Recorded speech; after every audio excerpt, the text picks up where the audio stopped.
Welcome back. ಈ ವಿಡಿಯೋದಲ್ಲಿ ನಾವು ಇನ್ಕಮ್ ಫ್ರಮ್ ಬಿಸ್ನೆಸ್ನ ಕ್ಯಾಲ್ಕುಲೇಟ್ ಮಾಡ್ತಾ ಇದ್ದೀವಿ. Another most important problem, previous year 2024 ನಡೆದಂಥ ಎಕ್ಸಾಮಿನೇಷನಲ್ಲಿ 6th ಸೆಮಿಸ್ಟರ್ ಎಕ್ಸಾಮಿನೇಷನಲ್ಲಿ ಈ ಕ್ವೆಶನನ್ನು ಬೆಂಗಳೂರು ಸಿಟಿ ಯೂನಿವರ್ಸಿಟಿ ಕ್ವೆಶನ್ ಪೇಪರಲ್ಲಿ ಕೇಳಿದ್ದಾರೆ.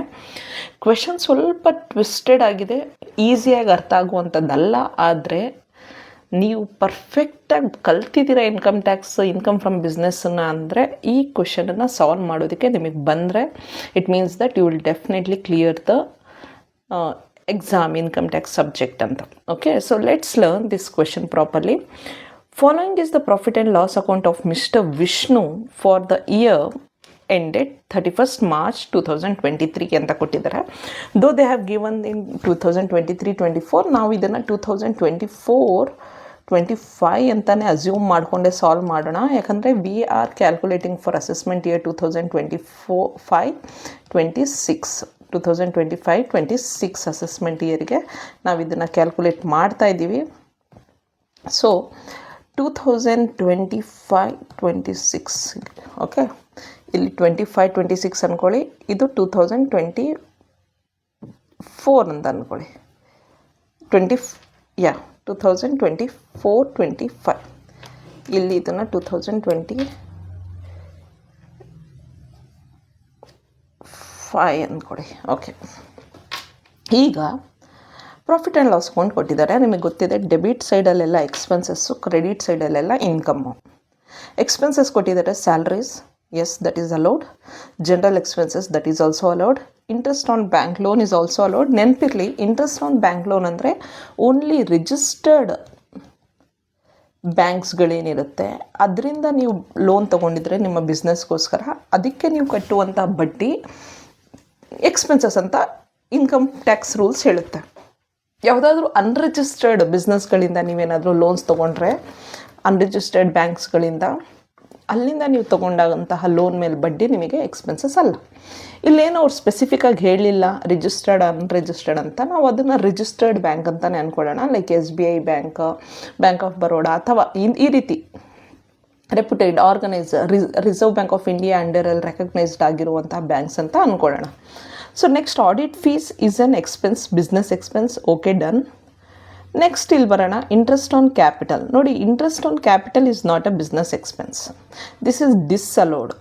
ಯಾಕೆ ಇದು ಡಿಸ್ಅಲೋಡ್ ಅಂದರೆ, ಇಂಟ್ರೆಸ್ಟ್ ಆನ್ ಕ್ಯಾಪಿಟಲ್, ನೀವೇ ನಿಮ್ಮ ಬಿಸ್ನೆಸ್ಸಿಗೆ ಇನ್ವೆಸ್ಟ್ ಮಾಡಿದಂಥ ಹಣದ ಮೇಲೆ ನೀವು ಬಡ್ಡಿ ತೊಗೊಂಡ್ರೆ ಆ್ಯಸ್ ಅ ಪ್ರೊಪ್ರೈಟರ್, ಅದನ್ನು ನಾವು ಎಕ್ಸ್ಪೆನ್ಸಸ್ ಅಂತ ಹೇಳಲ್ಲ. ಓಕೆ, ಸೊ ಇಲ್ಲಿ ಇದು ಡಿಸ್ಅಲೋಡ್ ಆಗುತ್ತೆ. ರೆಂಟ್ ಅಲೋ ಆಗುತ್ತೆ. Provision for income tax, this is again disallowed. Donation is disallowed. Legal expenses ಅಂದರೆ ಓಕೆ, ಆದರೆ ಲೀಗಲ್ ಎಕ್ಸ್ಪೆನ್ಸಸ್ ಏನು ಅಂತ ಆಮೇಲೆ ನೋಡೋಣ. Legal business extension of building, this is ನೋಡಿ 36,000 ಬಿಸ್ನೆಸ್ ಎಕ್ಸ್ಟೆನ್ಷನ್ನು, ದಿಸ್ ಇಸ್ ಡಿಸ್ಅಲೋಡ್ ಆಗುತ್ತೆ. ಯಾಕೆ ಅಂದರೆ ಇದು ಕ್ಯಾಪಿಟಲ್ ಎಕ್ಸ್ಪೆಂಡಿಚರ್, ಇದು ಕ್ಯಾಪಿಟಲ್ ಎಕ್ಸ್ಪೆಂಡಿಚರ್. ಓಕೆ, ಇದ್ರ ಮೇಲೆ ನಿಮಗೆ ಡಿಪ್ರಿಸಿಯೇಷನ್ ಸಿಗುತ್ತೆ. ಆದರೆ ನೀವು ನಿಮ್ಮ ಇರುವಂಥ ಬಿಲ್ಡಿಂಗನ್ನು ಎಕ್ಸ್ಟೆನ್ಷನ್ ಮಾಡೋದಕ್ಕೆ, ರಿನೋವೇಷನ್ ಮಾಡೋದಕ್ಕೆ ಯಾವುದೇ ರೀತಿಯಾದಂತಹ ಹಣ ಸ್ಪೆಂಡ್ ಮಾಡಿದರೆ ಅದು ಕ್ಯಾಪಿಟಲ್ ಎಕ್ಸ್ಪೆಂಡಿಚರ್ ಆಗುತ್ತೆ. That is disallowed. GST is allowed. ನೋಡಿ, income tax is not allowed, wealth tax is not allowed, GST is allowed. ಇಲ್ಲೇನೋ ಅವರು ಫೈನು ಹಂಗೇನು ಹೇಳಿಲ್ಲ. ಇನ್ ಕೇಸ್ ಇದು ಫೈನ್ ಅಂತ ಹೇಳಿರ್ತಾ ಇದ್ದರೆ ಇದು ಡಿಸ್ಅಲೋ ಆಗಿರ್ತಾ ಇತ್ತು. ಬಟ್ ಇಲ್ಲಿ ಫೈನು, ಪೆನಾಲ್ಟಿ ಅಂತ ಹೇಳಿಲ್ಲ, GST ಅಂತ ಹೇಳಿದ್ದಾರೆ. This is allowed. Next, depreciation as per P&L account ಆಗುತ್ತಿದ್ದು, ದಿಸ್ ಇಸ್ ಡಿಸ್ಅಲೋಡ್ ಆಗುತ್ತೆ. ದಿಸ್ ಇಸ್ ಡಿಸ್ಅಲೋಡ್ ಎಕ್ಸ್ಪೆನ್ಸಸ್ ಆಗುತ್ತೆ. ನೆಟ್ ಪ್ರಾಫಿಟ್ ಕೊಟ್ಟಿದ್ದಾರೆ 5,12,000. ಓಕೆ, 5,12,000 ನೆಟ್ ಪ್ರಾಫಿಟ್ ಕೊಟ್ಟಿದ್ದಾರೆ. ಇದೇ ನಮಗೆ ಬೇಕಾಗಿರೋದು. ಸೊಲ್ಯೂಷನ್ ನೋಡೋಣ. First computation of taxable income from business of ಯಾರ್ದು? Mister Vishnu previous year 2024-25, assessment year 2025-26, particulars, amount in inner column, that is rupees, amount in outer column, this is again rupees. So first ನಾವೇನು ಮಾಡಬೇಕು, net income from business. Net income from business ಏನೋ ಒಂದು ತೋರಿಸಿದ್ದಾನೆ, ಅದನ್ನು outer ಕಾಲಮಲ್ಲಿ ಬರಿಬೇಕು. ಎಷ್ಟು ತೋರಿಸಿದ್ದಾನೆ ಅವನು? 5,12,000 ಅಂತ ತೋರಿಸಿದ್ದಾನೆ. 5,12,000 ಆಯಿತಾ? Okay, done. ನೆಕ್ಸ್ಟ್ ಏನು ಬರುತ್ತೆ? Add inadmissible or disallowed expenses. Inadmissible, disallowed ಎಕ್ಸ್ಪೆನ್ಸಸ್ನೆಲ್ಲ ಇಲ್ಲಿ ಬರೀಬೇಕು. ಸೊ ಈಗ ಡಿಸ್ಅಲೋಡ್ ಎಕ್ಸ್ಪೆನ್ಸಸ್ ಇಲ್ಲಿ ಮತ್ತೆ ಅಡಿಷ್ನಲ್ ಇನ್ಫಾರ್ಮೇಷನ್ ನೋಡಿ. ಮ್ಯಾಕ್ಸಿಮಮ್ ಅಡಿಷ್ನಲ್ ಇನ್ಫಾರ್ಮೇಷನ್ ನಿಮಗೆ ಲೆಫ್ಟ್ ಸೈಡ್ ಏನಿದೆ ಎಕ್ಸ್ಪೆನ್ಸಸ್ ರಿಲೇಟೆಡೇ ಇರುತ್ತೆ. ಓಕೆ, ಜನರಲ್ ಎಕ್ಸ್ಪೆನ್ಸಸ್ ಅಂತ ಏನು ಇಲ್ಲಿ ಮೇಲೆ ಕೊಟ್ಟಿದ್ದಾನೆ. ಓಕೆ, ಈ ಜನರಲ್ ಎಕ್ಸ್ಪೆನ್ಸಸ್ಸು ಅದ್ರ ಬಗ್ಗೆ ಕೊಟ್ಟಿದ್ದಾನೆ. Adjustment 1, general expenses includes 8,000 paids towards purchase of computer ಅಂತೆ. ಪರ್ಚೇಸ್ ಆಫ್ ಕಂಪ್ಯೂಟರ್ ಅಂದರೆ ಏನು? ಕಂಪ್ಯೂಟರ್ ಇದು ಮತ್ತೆ ಕ್ಯಾಪಿಟಲ್ ಎಕ್ಸ್ಪೆಂಡಿಚರ್ ಆಗಿಬಿಡುತ್ತೆ. ಕ್ಯಾಪಿಟಲ್ ಎಕ್ಸ್ಪೆಂಡಿಚರ್ ಆಗುತ್ತೆ. ಸೊ ಇದಕ್ಕೆ ನಿಮಗೆ ಡಿಪ್ರಿಸಿಯೇಷನ್ ಸಿಗುತ್ತೆ. ಏನು ಸಿಗುತ್ತೆ? ಡಿಪ್ರಿಸಿಯೇಷನ್ ಸಿಗುತ್ತೆ ಕಂಪ್ಯೂಟರ್ಸ್ ಮೇಲೆ 40%. ಆದರೆ 8,000 ಮೇಲೆ 40% depreciation. 8 4s are 32, 3,200 rupees something depreciation ಸಿಗುತ್ತೆ ನಿಮಗೆ. ಆದರೆ 8,000 full amount that is computer capital expenditure ಆಗಿರೋದ್ರಿಂದ ದಟ್ ಈಸ್ ಡಿಸ್ಅಲೋಡ್ ಆಗುತ್ತೆ. 8,000 ಈಸ್ ಡಿಸ್ಅಲೋಡ್ ಆಗುತ್ತೆ. ಓಕೆ, ನೆಕ್ಸ್ಟು ಲೀಗಲ್ ಎಕ್ಸ್ಪೆನ್ಸಸ್ ಅಂತ ಎಲ್ಲೋ ಇಲ್ಲಿ ಕೊಟ್ಟಿದ್ನಲ್ಲ, ಲೀಗಲ್ ಎಕ್ಸ್ಪೆನ್ಸಸ್ ಇದರಲ್ಲಿ 4,000 ಕೊಟ್ಟಿದ್ದಾನಲ್ಲ, ಅದರಲ್ಲಿ 1,600 penalty by customs authority. Customs import export ಮಾಡುವಾಗ ನಾವು ಕಸ್ಟಮ್ಸ್ ಅಥಾರಿಟಿಗೆ ಏನು ಪೇ ಮಾಡ್ತೀವಿ ನೋಡಿ, ಅದಕ್ಕೆ ಇಂಪೋರ್ಟ್ ಮಾಡ್ಕೊಳ್ಳುವಾಗ ನಾವು ಪೇ ಮಾಡುವಂತಹ ಏನಾದರೂ ಗೂಡ್ಸ್ ಆ್ಯಂಡ್ ಸರ್ವಿಸಸ್ನ ಬೇರೆ ದೇಶದಿಂದ ನಮ್ಮ ದೇಶಕ್ಕೆ ಇಂಪೋರ್ಟ್ ಮಾಡ್ಕೊಳ್ಳುವಾಗ ಕಸ್ಟಮ್ಸ್ ಪೇ ಮಾಡಬೇಕಾಗುತ್ತೆ. ಸೊ ಅಲ್ಲಿ ಪೆನಾಲ್ಟಿ ಪೇ ಮಾಡಿದಂಥ 1,600 ಏನಾಗುತ್ತೆ? ಡಿಸ್ಅಲೋಡ್ ಆಗುತ್ತೆ. Okay, rent includes. ರೆಂಟ್ ಅಂತ ಇಲ್ಲೆಲ್ಲ 20,000 ರೂಪಾಯಿ ಪೇ ಮಾಡಿದ್ನಲ್ಲ, ಅದರಲ್ಲಿ 8,000 ರೂಪಾಯಿ ಹೌಸ್ ರೆಂಟ್ ಅಂತ.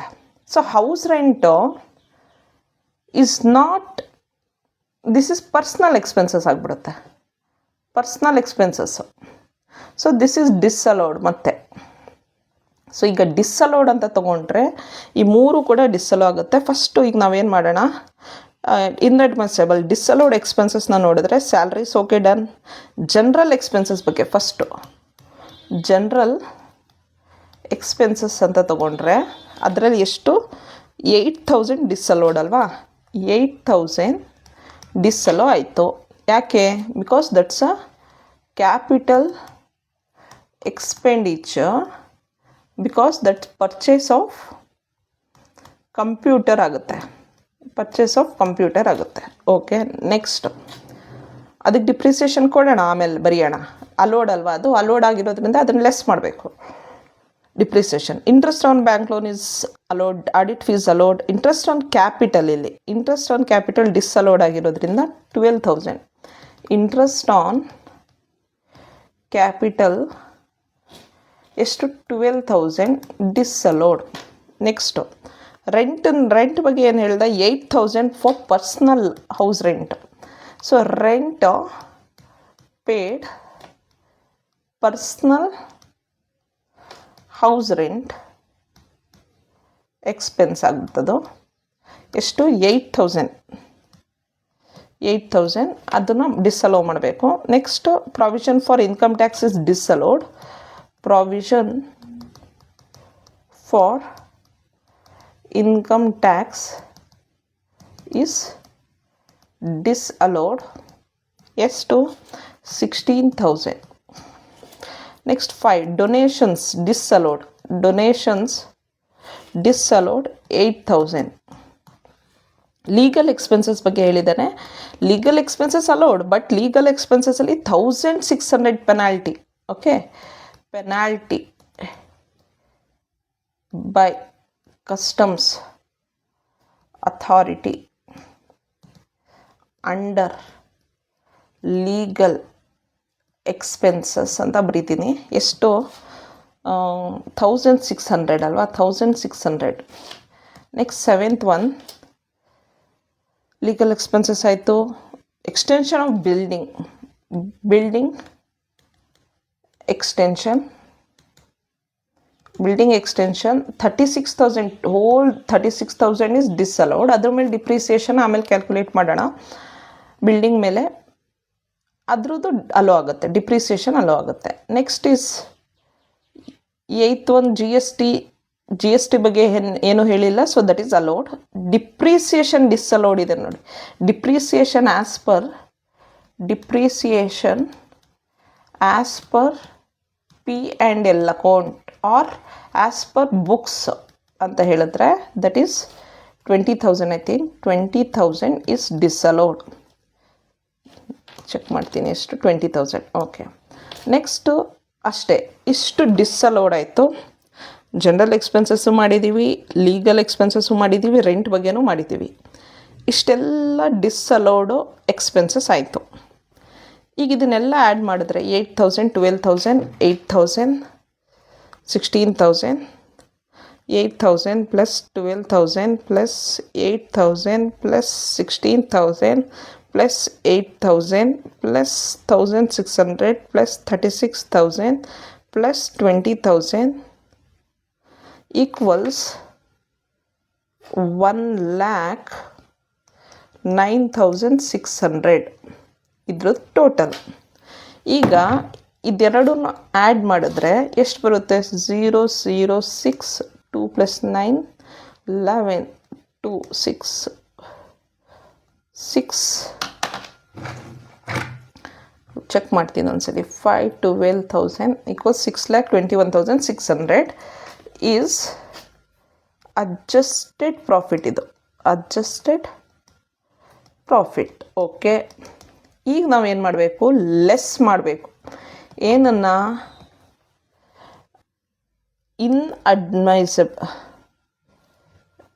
ಇನ್ಅಡ್ಮೈಸಬಲ್ R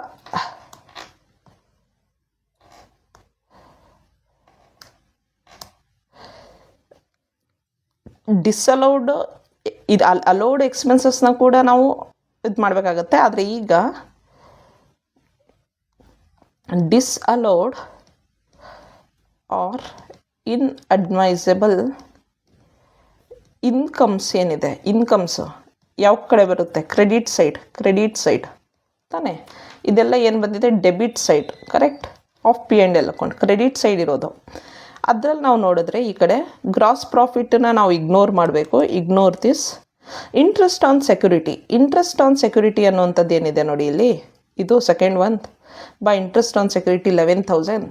this is income from other source ಆಗುತ್ತೆ. ಸೊ ಇಲ್ಲಿ ನಾವು ಇನ್ಕಮ್ ಫ್ರಮ್ ಬಿಸ್ನೆಸ್ ಕ್ಯಾಲ್ಕುಲೇಟ್ ಮಾಡುವಾಗ ಫಸ್ಟ್ ಒನ್ ಇಂಟ್ರೆಸ್ಟ್ ಅಂತ ಬಂದರೆ ಅಥವಾ ಡಿವಿಡೆಂಟ್ ಅಂತ ಬಂದರೆ ಅದನ್ನು ನಾವು ಡಿಸ್ಅಲೋಡ್ ಇನ್ಕಮ್ ಅಂತ ಕನ್ಸಿಡರ್ ಮಾಡಿ ಲೆಸ್ ಮಾಡಬೇಕಾಗುತ್ತೆ.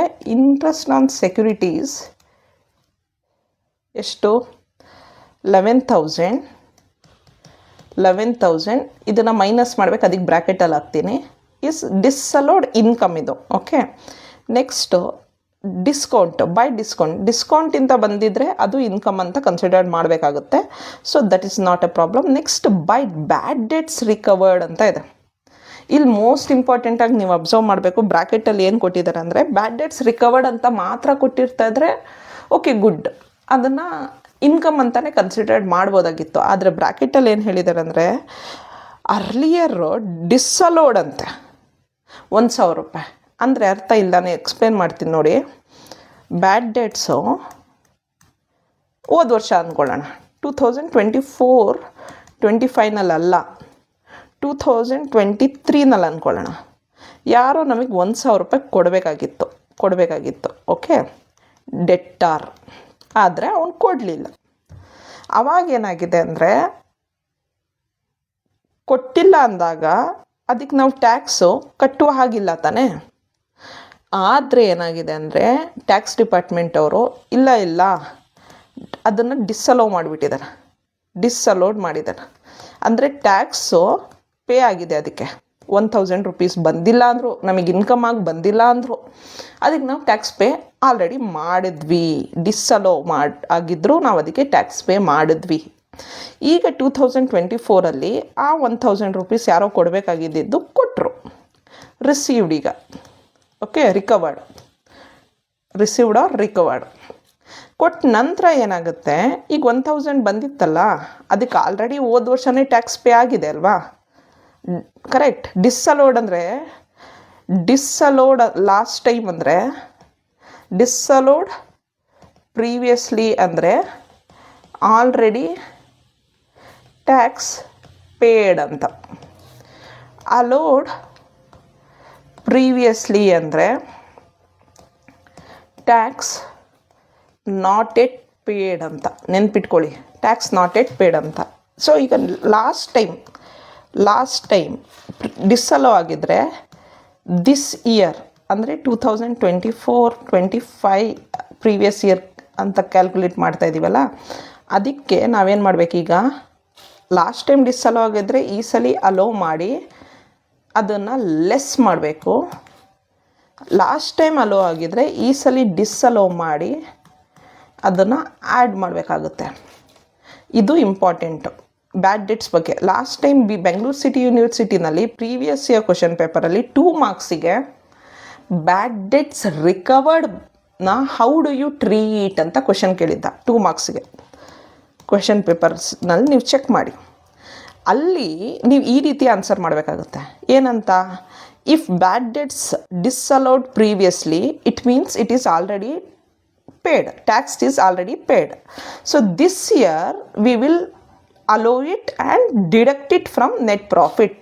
Less ಅಂದರೆ ನೆಟ್ ಪ್ರಾಫಿಟಿಂದ ಡಿಡಕ್ಟ್ ಮಾಡಬೇಕು ಅಂತ. ನೆಕ್ಸ್ಟು ಇನ್ನೊಂದು ಸೆಂಟೆನ್ಸ್ ಬರಬೇಕು. If bad debts is allowed previously it means the tax is not yet paid, hence we need to disallow this, add it back to net profit ಅಂತ. So ಇದನ್ನು ನೀವು 2 ಮಾರ್ಕ್ಸಿಗೆ answer ಮಾಡಬೇಕಾಗತ್ತೆ, how do you treat ಅಂತ. So ಈಗ ಕ್ವೆಶನಲ್ಲಿ ಏನು ಹೇಳಿರೋದವರು, ಕ್ವೆಶನಲ್ಲಿ ಹೇಳಿರೋದು ಅರ್ಲಿಯರ್ ದಿಸ್ ವಾಸ್ ಡಿಸ್ಅಲೋಡ್ ಅಂತ.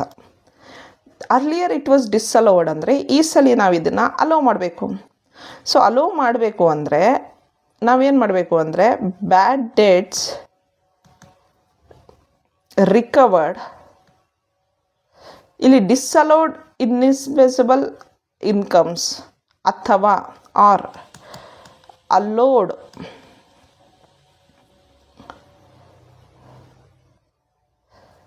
ಎಕ್ಸ್ಪೆನ್ಸಸ್ ಯಾವುದಾದ್ರೂ ಇದ್ದರೆ ಅದನ್ನು ಆ್ಯಡ್ ಮಾಡಬೇಕಾಗುತ್ತೆ.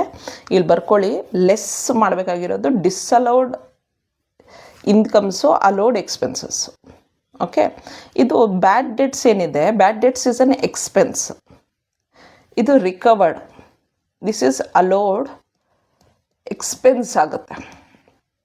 ಸೊ ಇಲ್ಲಿ 1000 ರೂಪೀಸ್ ಅಲೋ ಮಾಡ್ತೀವಿ. ಸೊ ಇಲ್ಲಿ ಮೈನಸ್ ಮಾಡಬೇಕಾಗಿರೋದ್ರಿಂದ ನಾನು ಇದನ್ನು ಬ್ರ್ಯಾಕೆಟಲ್ಲಿ ಹಾಕಿದ್ದೀನಿ. ನೆಕ್ಸ್ಟು ಸನ್ಡ್ರಿ ರೆಸಿಪ್ಟ್ಸು, ಅದು ಅಲೋಡ್. ನೆಕ್ಸ್ಟ್ ಡಿವಿಡೆಂಟ್ ಅಂತ ಬಂದರೆ that is income from other source ಆಗುತ್ತೆ. ಸೊ ಡಿವಿಡೆಂಟ್ ಎಷ್ಟು, 16,000. This is again disallowed income ಇದು, because this is income from other source. ನೀವು ಇನ್ಕಮ್ ಇಲ್ಲಿ ಯೂನಿಟ್ 3 ಕಲಿತೀರಲ್ಲ, ಆವಾಗ ನಿಮಗೆ ಅದು ಗೊತ್ತಾಗುತ್ತೆ. ಸೊ ಇದು ಇಷ್ಟಾಯಿತು.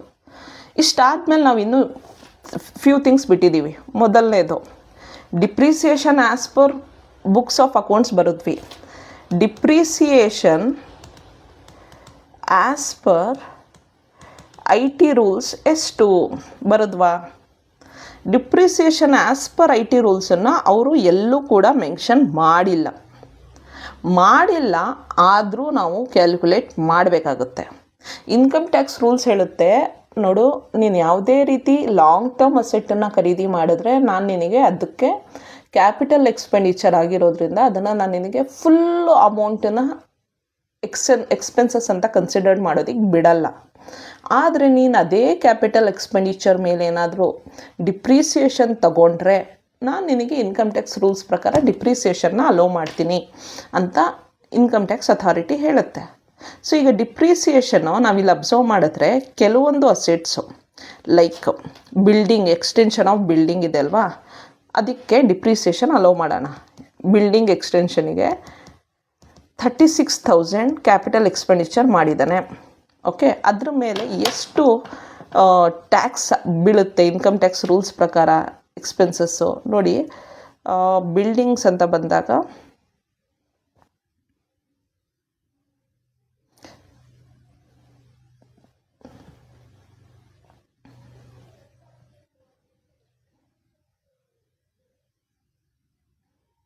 ಓಕೆ, ಬಿಲ್ಡಿಂಗ್ಸ್ ಮೇಲೆ residential purpose, general buildings, temporary, ಇಲ್ಲಿ ಜನರಲ್ ಆಫೀಸ್ ರಿಲೇಟೆಡ್ ಬಿಲ್ಡಿಂಗ್ಸ್ ಅಂತ ಕನ್ಸಿಡರ್ ಮಾಡ್ತಾ ಇದ್ದೀವಿ. ಸೊ 10% ಡಿಪ್ರಿಸಿಯೇಷನ್ ಬೀಳುತ್ತೆ. 10% ಡಿಪ್ರಿಸಿಯೇಷನ್ ಆನ್ ಬಿಲ್ಡಿಂಗ್ಸು. ಇನ್ನೊಂದಲ್ಲಿತ್ತು ಕಂಪ್ಯೂಟರ್ಸ್ ಖರೀದಿ ಮಾಡಿರುವಂತಹ 8,000 ರೂಪೀಸ್, ಅದ್ರ ಮೇಲೆ 40% ಡಿಪ್ರಿಸಿಯೇಷನ್ ಬೀಳುತ್ತೆ. ಸೊ ನಾವು ವಾಪಸ್ ಹೋಗಿ ಕ್ಯಾಲ್ಕುಲೇಟ್ ಮಾಡಿದಾಗ ಬಿಲ್ಡಿಂಗ್ಸ್ ಅಂತ ಕೊಟ್ಟಿರೋದು ಎಕ್ಸ್ಟೆನ್ಷನ್ ಮಾಡಿರೋದಲ್ವಾ, ಬಿಲ್ಡಿಂಗು ಎಕ್ಸ್ಟೆನ್ಷನ್ ಮಾಡಿರೋದ್ರಿಂದ 36,000 ಮೇಲೆ 10% ಅಂತ ತೊಗೊಂಡ್ರೆ 3,600 depreciation as per IT rules ಬೀಳುತ್ತೆ. ಯಾಕೆ IT ರೂಲ್ಸ್ ಅಂದರೆ we took 10% as per income tax rules. ಒಂದು ಬಿ ಇನ್ನೊಂದಿದೆ ಇಲ್ಲ ಸೆಟು, ಯಾವ್ದು ಹೇಳಿ? General expenses includes 8,000 paids towards purchase of computer ಅಂತ. ಸೊ ಪರ್ಚೇಸ್ ಆಫ್ ಕಂಪ್ಯೂಟರ್ ಮಾಡಿದ್ನಲ್ಲ, ಕಂಪ್ಯೂಟರ್ ಮೇಲೆ ಡಿಪ್ರಿಸಿಯೇಷನ್ ಬೇಕಲ್ಲ, 8,000 ಮೇಲೆ ಎಷ್ಟು? 40%. ಅಂದರೆ 8,000 ಮೇಲೆ 40% ಅಂದರೆ ಎಷ್ಟು? 3,200 ಇಸ್ ದ ಡಿಪ್ರಿಸಿಯೇಷನ್ ಅಲೋಡ್. ಇದೆರಡು ಡಿಪ್ರಿಸಿಯೇಷನ್ಸನ್ನು ನಾವು ಕನ್ಸಿಡರ್ ಮಾಡಿದ್ವಿ. ಈಗ ಇನ್ ಕೇಸ್ ಎಕ್ಸಾಮಿನೇಷನಲ್ಲಿ ನೀವು ಮಾಡಲ್ಲ ಅಂತ ಅಂದ್ಕೊಳ್ಳಿ, you give a note that there is no depreciation mentioned in the question as per income tax rules ಅಂತ. ಅಥವಾ ನೀವು ಇದು ಕನ್ಸಿಡರ್ ಮಾಡ್ತೀರಾ ಅಂತ ಅಂದ್ಕೊಳ್ಳಿ, ಅಲ್ಲಿ ನೋಟ್ ಬರೀರಿ. Note we assumed depreciation as per IT rules as on buildings of 36,000 rupees, 10% depreciation, that is 3,600 rupees depreciation on computer of 8,000 rupees, 40% depreciation, that is 3,200 rupees depreciation ಅಂತ ಬರೀರಿ. ಆವಾಗ ಇಲ್ಲೇನಾಯಿತು? 6,800 ರೂಪೀಸ್ ಟೋಟಲ್ ಡಿಪ್ರಿಸಿಯೇಷನ್ ಆಗುತ್ತೆ. So depreciation as per income tax rules 6,800 rupees. So ಇಷ್ಟು. ಈಗ ಇದನ್ನೆಲ್ಲ add ಮಾಡ್ಕೊಳ್ಬೇಕು. 11,000, 12,000 ಇದೆಲ್ಲ 11 ಇದೆಲ್ಲ ಆ್ಯಡ್ ಮಾಡಿಕೊಂಡಾಗ ನಮಗೆ ಒಂದು ಅಮೌಂಟ್ ಬರುತ್ತಲ್ವ. ಎಷ್ಟು? 12,000 plus 16,000 plus 3,600 plus 3,200, that is 34,800 ಬಂತು. ಈಗ ಇದನ್ನು ಇದ್ರ ಜೊತೆ ಮೈನಸ್ ಮಾಡಿದ್ರೆ 6,21,600ನ ಮೈನಸ್ ಮಾಡಿದ್ರೆ 5,86,800 ಅಂತ ಅಂದ್ಕೊಂಡಿದ್ದೀನಿ ನಾನು.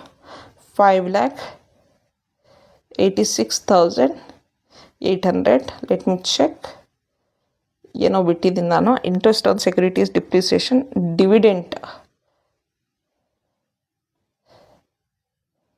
ಆಯಿತು. ಡಿವಿಡೆಂಟ್ ತಗೊಂಡೆ, ಇಂಟ್ರೆಸ್ಟ್ ಆನ್ ಸೆಕ್ಯೂರಿಟೀಸ್ ತಗೊಂಡೆ, ಡಿಪ್ರಿಸಿಯೇಷನ್ ತಗೊಂಡೆ. ಓಕೆ, ಏನೋ ಬಿಟ್ಟೆ. ಕರೆಕ್ಟಾಗಿದೆಯಲ್ಲ? 6,21,600 minus 34,800, 11,000 plus 1,000 plus 16,000 plus 3,600 plus 3,200, 34,800, that is 621,600 minus 34,800.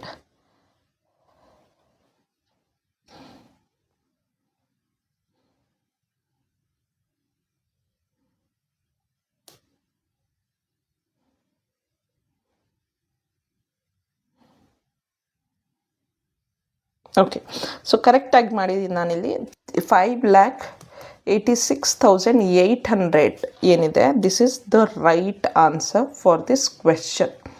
Okay, no confusion, ಕರೆಕ್ಟಾಗಿ ಮಾಡಿದ್ದೀನಿ. ಯಾಕಂದರೆ ನಾನು ಇದನ್ನು ChatGPTನಲ್ಲಿ ಹಾಕಿ ಚೆಕ್ ಮಾಡಿದಾಗ ಬ್ಯಾಡ್ ಡೆಟ್ಸ್ ರಿಕವರ್ಡ್ ಅದನ್ನು ತೊಗೊಂಡಿರಲಿಲ್ಲ. ಏನಾಗುತ್ತೆ ಗೊತ್ತಾ, ನಾವು AI ಯೂಸ್ ಮಾಡ್ತೀವಲ್ಲ, ಈ ಕ್ವೆಶನಲ್ಲಿ ಅಬ್ಸರ್ವ್ ಮಾಡಿ ಏನಾಗಿದೆ ಅಂದರೆ, ಟೈಪಿಂಗ್ ಮಾಡುವಾಗ ಡಿಸ್ಅಲೋಡ್ ಅರ್ಲಿಯರ್ ಅಂತ ಇದೆ. AI ಎಲ್ಲದನ್ನು ಕವರ್ ಮಾಡಿ ಚೆಕ್ ಮಾಡಲ್ಲ. ಅದು ಡಿಸ್ಅಲೋಡನ್ನು DISನ ಮರ್ತುಬಿಟ್ಟು ಅಲೋಡ್ ಅಂತ ಕನ್ಸಿಡರ್ ಮಾಡಿಬಿಟ್ಟಿರುತ್ತೆ. So be careful if you are using AI. It's important that we can check reference ಆಗಿ ತೊಗೊಳೋದಕ್ಕೆ. Okay, I have used, you can also use it, but it's important that ನಾವು ನಮ್ಮ ಕಾಮನ್ ಸೆನ್ಸನ್ನು use ಮಾಡಿಕೊಂಡು ಮಾಡಬೇಕಾಗುತ್ತೆ ultimately income tax ಮಾಡುವಾಗ. Okay, so this is the answer. The answer is 5,86,800. If anything you want to add or say something about this question, you can comment in the comment under the video, so that I can also get to know if I have done any thing, if I have missed anything, or I need to do corrections about something or anything. Maximum 99% I have done this problem properly. Why I am telling you this is because the question ಅಲ್ಲಿ ಸ್ವಲ್ಪ variations ಆಗಿದೆ. Might be question paper setter ಬೇಕು ಅಂತ ಬಿಟ್ಟಿರುವಂಥದ್ದು, ಅಥವಾ ಬೇಕು ಅಂತ let see how the question student solve it ಅಂತ ಮಾಡಿರುವಂಥದ್ದು, I don't know. But I feel that something ಡೈರೆಕ್ಟಾಗಿ ಅವರು depreciation as per IT rules ಅಂತ ಕೊಟ್ಟಿರ್ತಾ ಇದ್ರೆ, ಇಲ್ಲಿ ನಮಗೆ ಡಿಪ್ರಿಸಿಯೇಷನ್ ರಿಲೇಟೆಡ್ ಇಶ್ಯೂನೇ ಬರ್ತಾ ಇರಲಿಲ್ಲ. ಓಕೆ, ಸೊ ಬಾಕಿದೆಲ್ಲ ಕ್ವೆಶನ್ ಸರಿಯಾಗೇ ಇದೆ, ಬ್ಯಾಡ್ ಡೆಟ್ಸ್ ಬಗ್ಗೆನೂ ಸರಿ ಇದೆ. ಆಮೇಲೆ ಇಲ್ಲೂ ಅಷ್ಟೇ, ಟೈಪಿಂಗ್ ಮಾಡುವಾಗ ಡಿಸ್ಅಲೋಡ್ ಪ್ರಾಪರಾಗಿ ಟೈಪಿಂಗ್ ಮಾಡಿರ್ತಾ ಇದ್ರೆ ಇಶ್ಯೂ ಬರ್ತಾ ಇರಲಿಲ್ಲ. ಮಕ್ಳಿಗೆ ಕನ್ಫ್ಯೂಷನ್ ಆಗುತ್ತೆ ಎಕ್ಸಾಮಿನೇಷನ್ ಟೈಮಲ್ಲಿ. Okay, thank you so much.